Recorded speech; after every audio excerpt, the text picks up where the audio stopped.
Ok, no habíamos. Bueno, saliendo de Fenicia, pasando por Decápolis, vemos en Marcos 7:32-37 una enseñanza que nos deja nuestro Señor y reflexionamos acerca de ella. Aquí en el Evangelio de Marcos nos dice, o viajamos por un paisaje muy enriquecedor en enseñanza, como toda la palabra.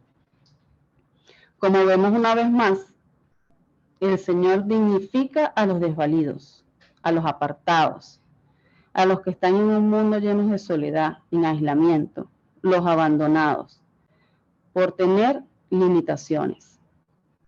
Jesús nos da una vez más una demostración de que Él y todo el que se acerque a Él ve la luz del mundo.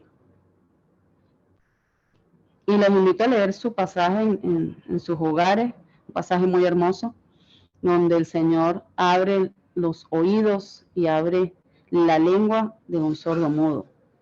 Una cosa maravillosa. Pero si pensamos bien, veremos que muchos de nosotros, también a pesar de tener oídos y lenguas abiertas, andamos muchas veces sordos y mudos espiritualmente.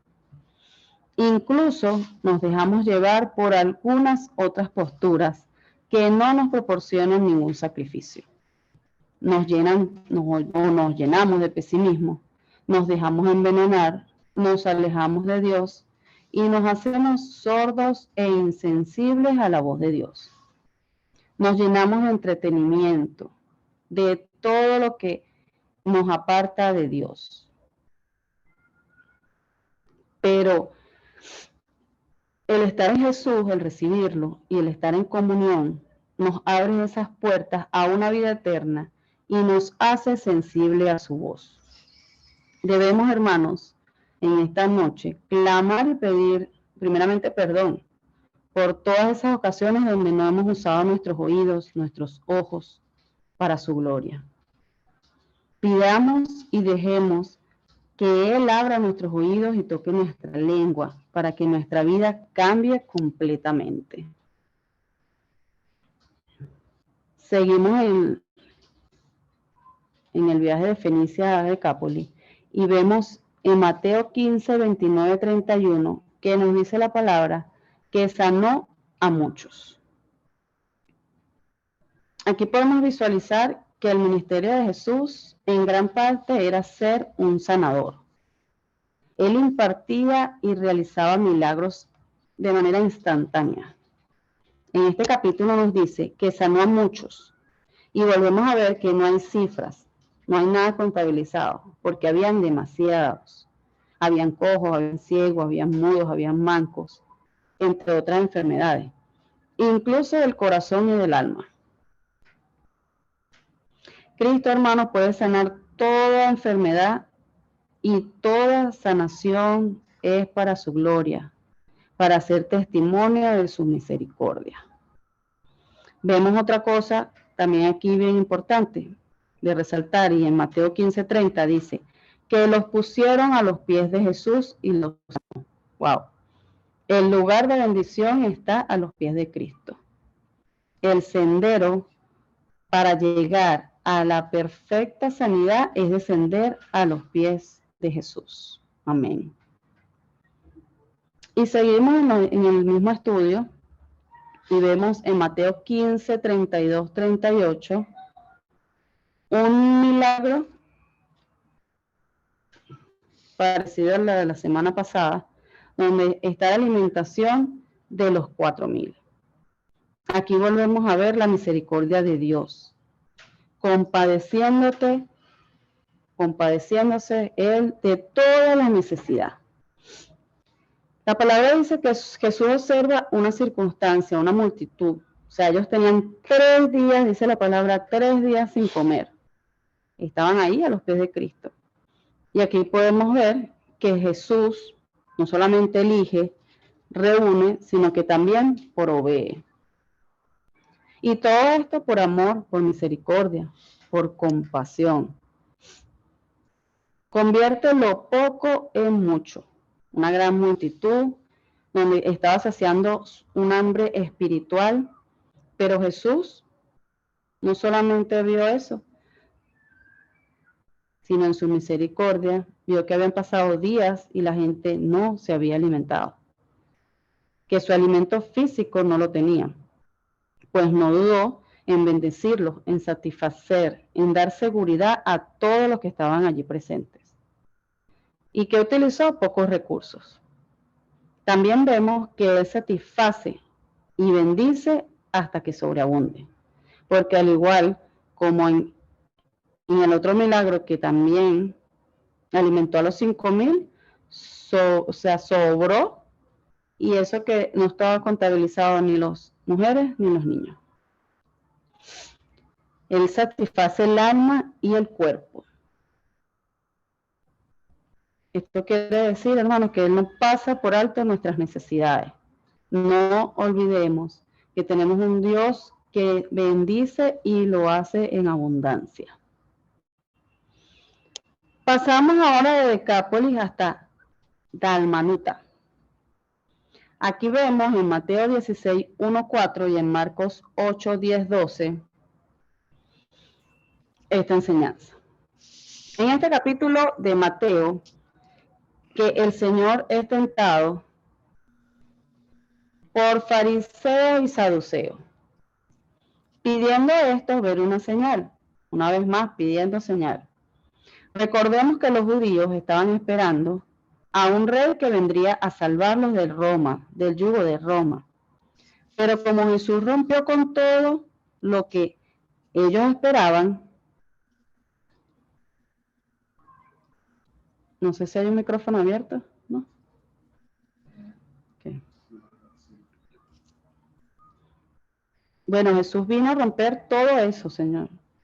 Todo lo que ellos esperaban, lo que ellos creían, Jesús no venía para eso.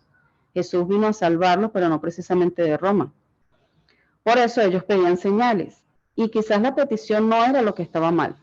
Lo que estaba mal era su incredulidad al ver tantos milagros, todo lo que Jesús hacía, y aún así no creían. Sus corazones estaban ciegos totalmente. Y el problema principal de los fariseos es que no profesaban lo que enseñaban. Podían saber mucho de la palabra, como ya hemos conversado, pero no creían en lo que profesaban.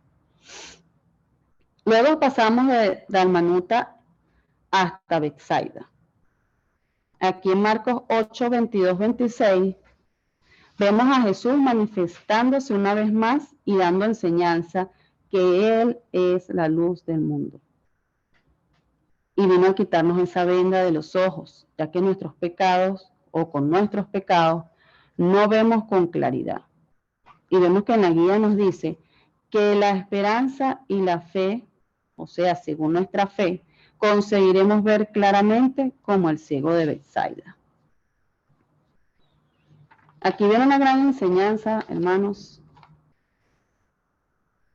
pasando de Betsaida a Cesarea de Filipo,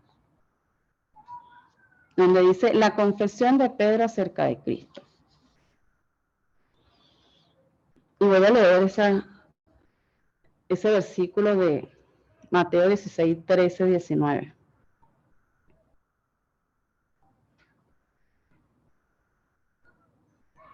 Un momentico aquí. Mateo 16, 13, 19.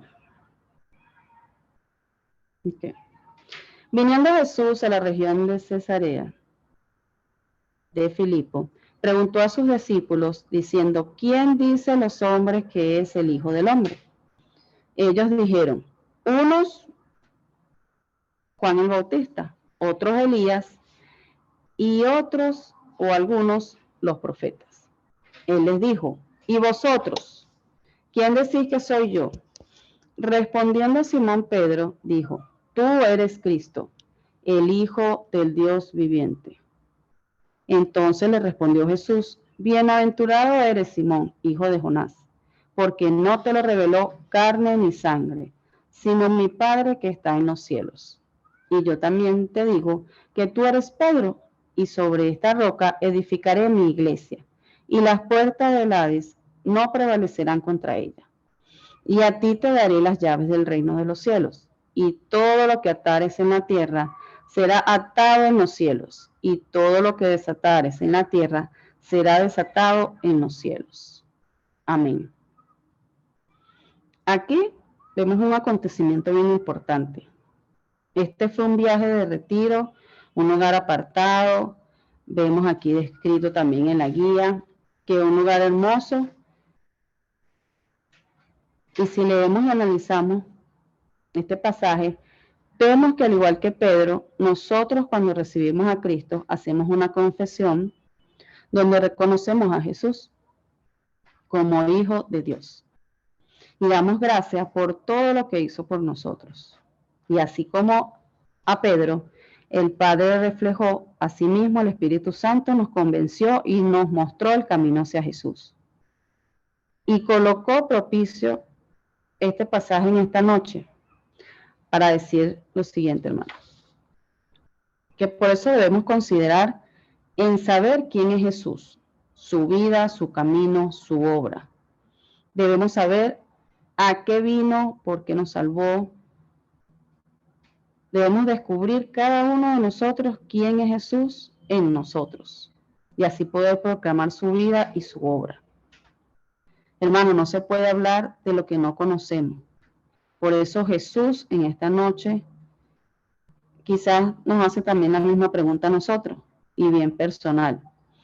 ¿Quién soy en tu vida? Y cada uno de nosotros pues debemos de hacernos esa pregunta y de responderla. Aquí vemos varias enseñanzas. Él allí prepara o los prepara a ellos para lo que está por venir. Ya lo veremos en los siguientes capítulos. También habla de la identidad de Cristo. Habla de la obra que haría sus discípulos al establecer su doctrina. También habla que la iglesia prevalecerá porque Cristo la edificaría y ni el poder de la muerte podría con ella.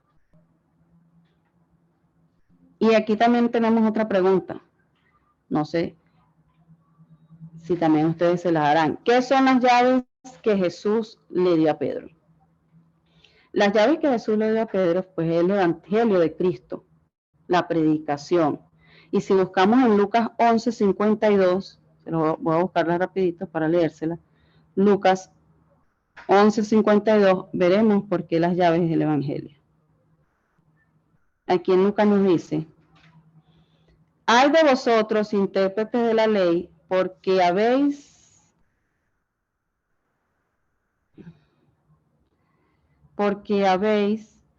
quitado la llave de la ciencia, vosotros mismos no entraréis, y a los que entraban se lo impediste. ¿Y qué quiere decir con esto? Que la llave las llaves son el Evangelio mismo. Si nosotros, aquí les dice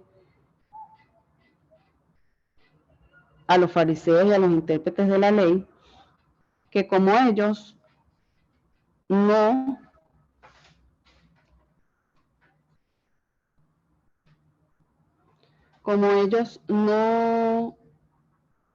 interpretan o no realizan lo que dice el Evangelio, ellos mismos le están cerrando la puerta a muchos. Mientras que si nosotros, por el Evangelio mismo y por nuestra predicación, hacemos lo que demanda la palabra, le estaremos abriendo las puertas a muchos. Y así continuamos, hermanos, de Cesarea de Filipo al monte de la transfiguración. Esta enseñanza está en los tres evangelios, en Mateo, en Marcos y en Lucas.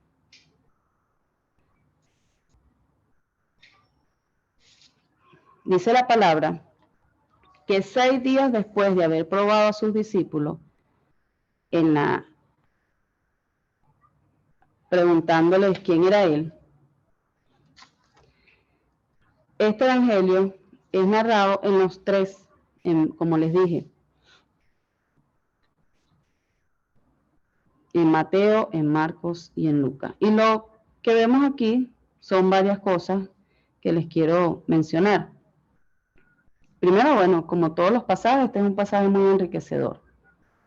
Aquí nos narran una transfiguración del Señor Jesús.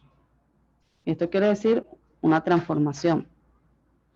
Aquí en este pasaje nos dice que se vuelve radiante en gloria divina.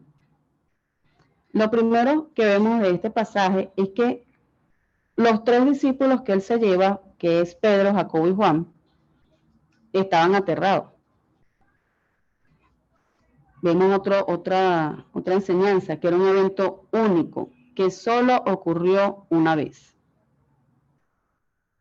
Y ya hacía 6 días que Pedro lo había proclamado Cristo, el Hijo de Dios viviente. También vemos que solo se llevó a Pedro, Jacobo y a Juan. Recordemos que no solo para este evento, sino para varias ocasiones que dice la palabra, estos fueron los mismos escogidos. En una de esas ocasiones se lo llevó a la sanación de la suegra de Pedro. Y también más adelante lo vamos a ver en el huerto de Getsemaní, que fue también una experiencia bien difícil, pero también estaban estos 3 discípulos. Solo Jesús sabía por qué les daba a ellos tales experiencias, ¿verdad? Que quizás a otros no se las dio. Pero más adelante vemos que, bueno, ¿quién es Pedro? Bueno, Pedro tiene las llaves del reino de los cielos y fue usado de gran manera para la obra de Dios, sobre todo en la expansión de la palabra de aquel entonces.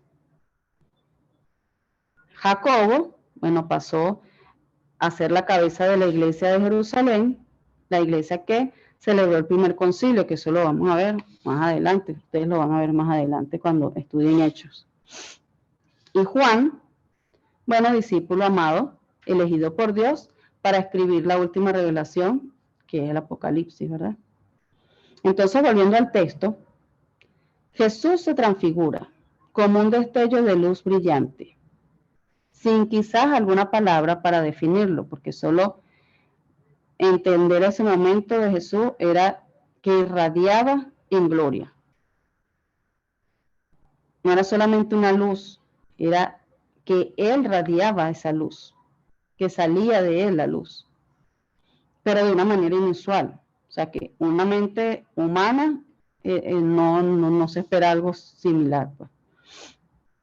Toda esta enseñanza es grandiosa y de gran relevancia, pero específicamente se habla de que fue una experiencia única. Y muchos estudiosos dicen que cuando Juan escribe en uno de sus versículos que vimos su gloria, se refería a esta noche. Hasta aquí, hermanos, vamos bien, vamos muy rápido.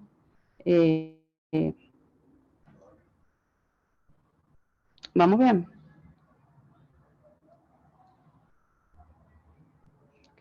Ok, seguimos entonces. Después de la transfiguración, vemos aquí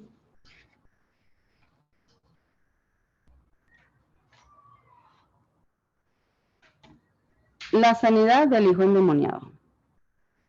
Esto lo vemos en Mateo, en Marcos y en Lucas.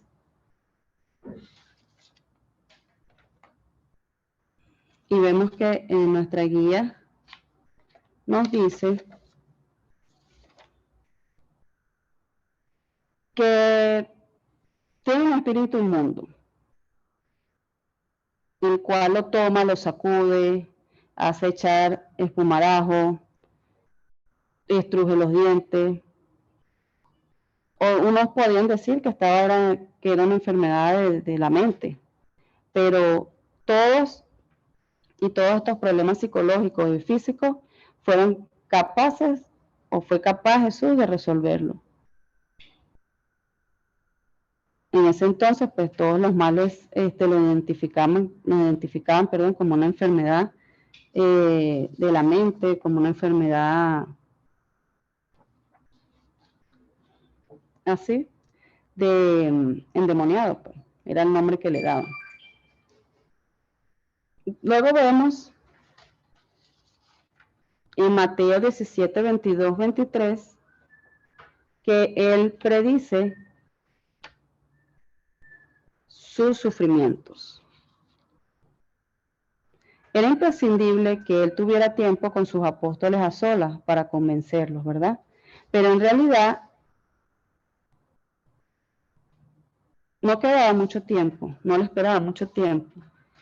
Y era necesario, bueno, que él volviera a explicarle, aunque ellos no entendieran. Pero ya en este momento, cuando él vuelve a hablar de lo que iba a suceder, que el Hijo del Hombre sería entregado en manos de los hombres y le matarían, y al tercer día resucitaría, ellos ya no protestaban. A lo mejor se entristecían y se confundían, pero no protestaban ya.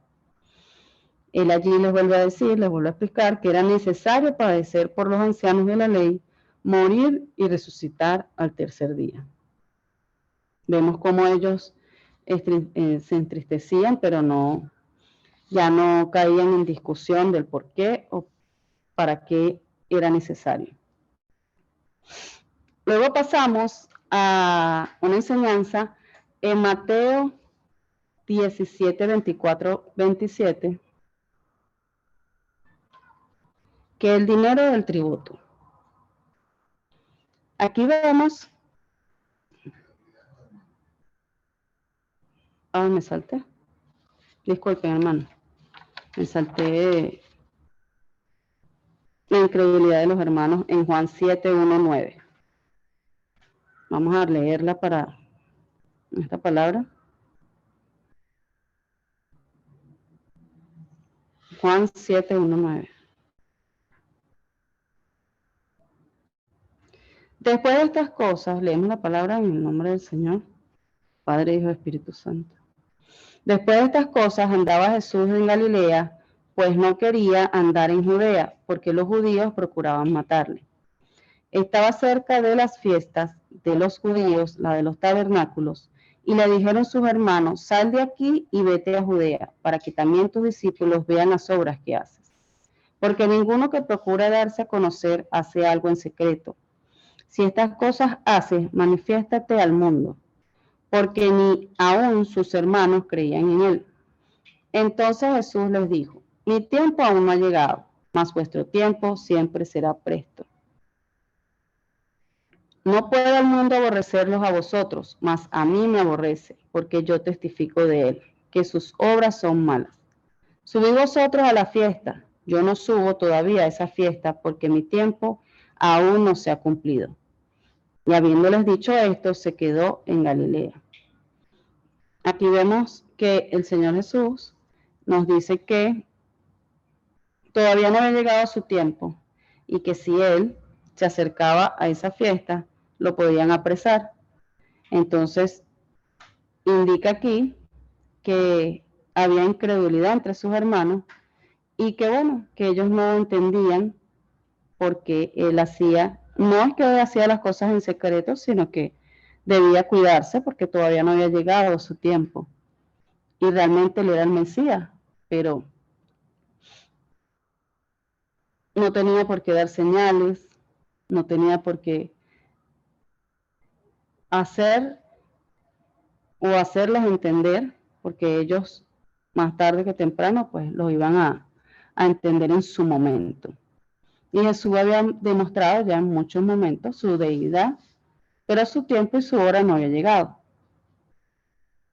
Y en ese momento ya el odio de los judíos había llegado y ya querían apresarlo, ya estaban ya que donde lo vieran, por decirlo así, bueno, iban a apresarlo.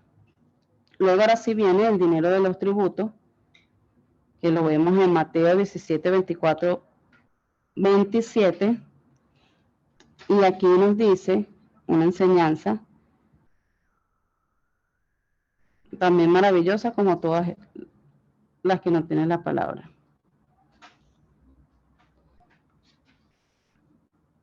Nos dice,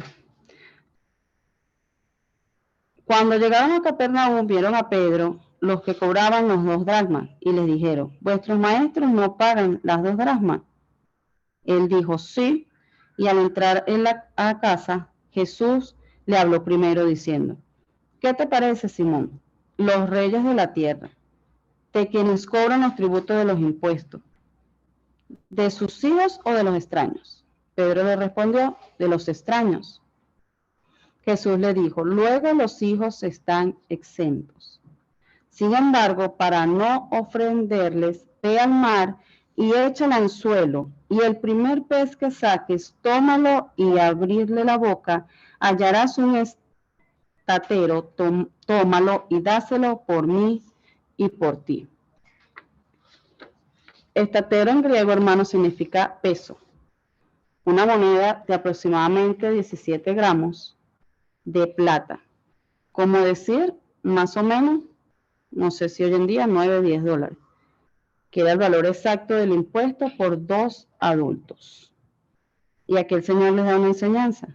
Él era hijo y él no estaba o no olvidaba que era el hijo de Dios y que para el sostén de la casa de su padre, él no se iba a rehusar a pagar una cuota.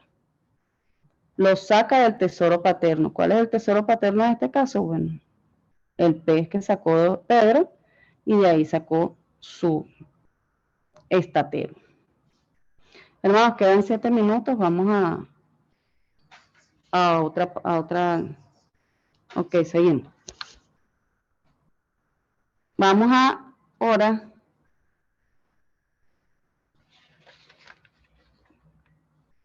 con el siguiente, que es la lección de humildad, de universalidad y del perdón. Aquí en estos versículos vemos una vez más que callar nuestras virtudes, que no presumir la humildad, sino practicarla. Aquí continuamos viendo sus enseñanzas. Qué tan importante es la persona humana. Qué tan importante es ver el perdón, es ver la humildad, es poder perdonarnos los unos a los otros. Y eso lo vamos a ver en la siguiente enseñanza, que es la parábola, del siervo y misericordia. Que eso lo vemos en Mateo 18, 23, 35, que nos dice aquí, parafraseando un poquito la palabra, dice que el siervo estaba en deuda con su amo, el cual el amo tuvo compasión de él, porque aún quitándole todo lo que tenía, incluyendo si le vendiera a su esposa y sus hijos, no cubriría la deuda. El amo lo perdona y al mismo tiempo, ese siervo deudor luego se encuentra con un compañero que tenía una deuda mínima con él. Si se compara con lo que él le debía a su amo. Ni parecía ni el 10%. Y por más que este compañero le decía, le rogaba que lo perdonara su deuda porque no tenía cómo pagar, él no lo perdonaba. Incluso lo estaba ahorcando, dice la palabra. Que lo estaba ahorcando y lo llevó a que lo apresaran. El amo escuchó esto que estaba haciendo él y pues se enojó. Envió a sus verdugos para que hicieran pagar hasta el último centavo que él le debía, porque él lo había perdonado, mas él no había tenido misericordia de su compañero. Aquí Jesús explica que así será el reino de los cielos, ya que debemos tener misericordia y perdonar a nuestros deudores. ¿Es fácil? No, ¿verdad? Pero debemos hacerlo. Pero hacerlo de corazón, porque nosotros también cometemos errores y también pedimos perdón. También clamamos para ser perdonados.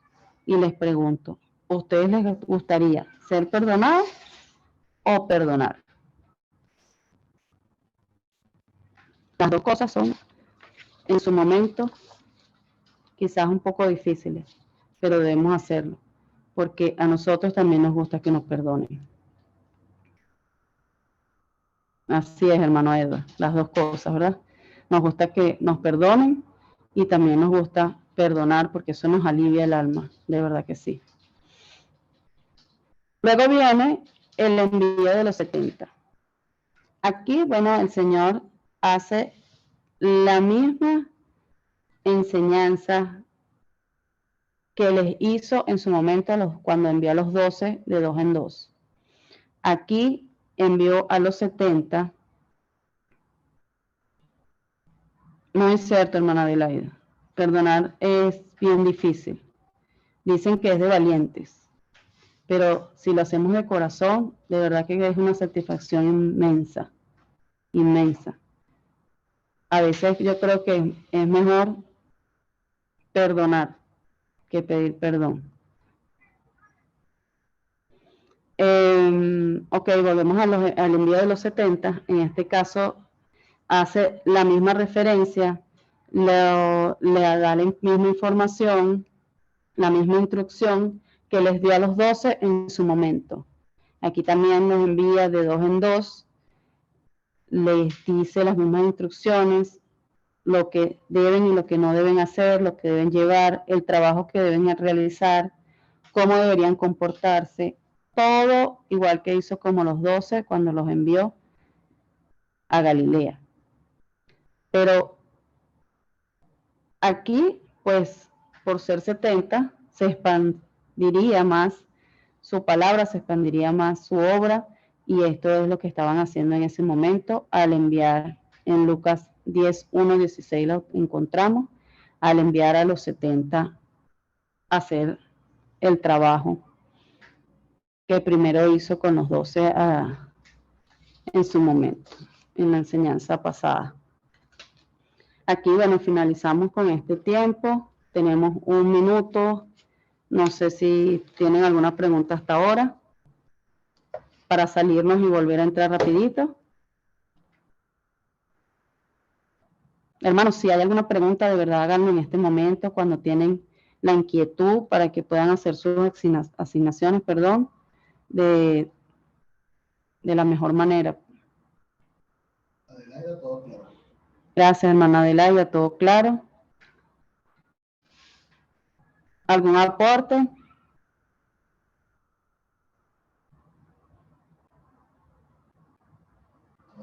Gracias, hermano Roque, gracias, hermana Sofía. Bueno, entonces vamos a salirnos y vamos a entrar rápidamente para entonces finalizar con con contenido de esta noche.